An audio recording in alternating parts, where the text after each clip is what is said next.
Fire વિભાગ પૂર સામે સજ્જ, નવા સાધનોથી સજ્જતા વધારી. વડોદરા શહેરે ગત વર્ષે ભારે વરસાદ અને પૂરનો સામનો કર્યો હતો, જેને પગલે અનેક વિસ્તારો પાણીમાં ગરકાવ થયા હતા અને નાગરિકોને મોટું નુકસાન થયું હતું. આ પરિસ્થિતિને ધ્યાનમાં રાખીને રાજ્ય સરકારે વડોદરામાં પૂર નિયંત્રણ અને વિશ્વામિત્રી નદીના સંવર્ધન માટે 1200 કરોડ રૂપિયાની ફાળવણી કરી છે. હાલ નદીને ઊંડી અને પહોળી કરી તેની વહન ક્ષમતા વધારવાની કામગીરી ચાલી રહી છે. આ ઉપરાંત વડોદરા મ્યુનિસિપલ કોર્પોરેશન દ્વારા પૂર સામે તાત્કાલિક તૈયારી માટે નોંધપાત્ર પગલાં લેવામાં આવ્યા છે.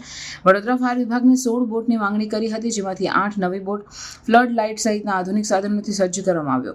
ફાયર વિભાગે 16 બોટની માંગણી કરી, પરંતુ સ્થાયી સમિતિ 8 બોટને મંજૂરી આપી છે, જે હાલ પાણીગેટ ફાયર સ્ટેશન ખાતે રાખવામાં આવી છે. આ સાથે વિભાગે આગામી સમયમાં વધુ 8 બોટ ખરીદવા માટે દરખાસ્ત રજૂ કરવાની યોજના બનાવી, જેથી દરેક ફાયર સ્ટેશન પર 2 બોટ ઉપલબ્ધ હોય અને પૂરની કોઈપણ પરિસ્થિતિમાં તાત્કાલિક પહોંચી શકાય. જોકે આગામી ચોમાસા પૂર્વે માનવબળની બાબતમાં પાલિકા હજુ તૈયાર નથી. 200 તરવૈયાઓને ત્રિમાસિક કરાર પર ભરતી કરવાની દરખાસ્ત મંજૂર થઈ છે, પરંતુ તેનો અમલ હજુ સુધી થયો નથી. આના કારણે પૂરના જોખમવાળા વિસ્તારોમાં તાત્કાલિક બચાવ કામગીરી માટે જરૂરી કર્મચારીઓની ઉપલબ્ધતા સુનિશ્ચિત નથી. ચોમાસાને હવે 1 મહિનાથી ઓછો સમય બાકી હોવાથી આ ભરતી તાત્કાલિક પૂર્ણ કરવી જરૂરી છે.